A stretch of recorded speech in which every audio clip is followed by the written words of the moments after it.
road. The elderly female homeowner confronted the suspect who then fled the area. Investigators arrested them at a residence in the 2500 block of North Hollywood. Police say the two may be involved in at least 3 other recent burglaries. A Neosho man is facing assault charges for shaking a baby he claims was choking.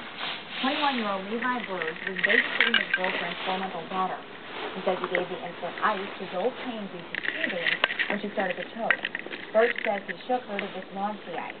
10 days later, the child remains in critical condition at the Springfield Hospital.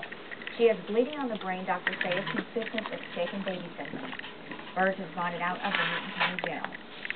A Rolla man has been sentenced to 60 months in prison for illegal possession of firearms. U.S. Attorney's Office says 69-year-old Harold Connerly pleaded guilty in possession of a firearm involving He's doing bad to me. Investigators say the crimes occurred in December 2008. It may sound a little like a plant you'd find inside Morticia Adams' house, but today it was on display here in Springfield. This gloomily named corpse flower, which made an appearance at the Lawn and Garden Show, is very rare. In fact, it grows in the wild only on the island of Sumatra. Still, it is the superstar of the plant kingdom, dwarfing all of its relatives and taking the title of heaviest flower in the world.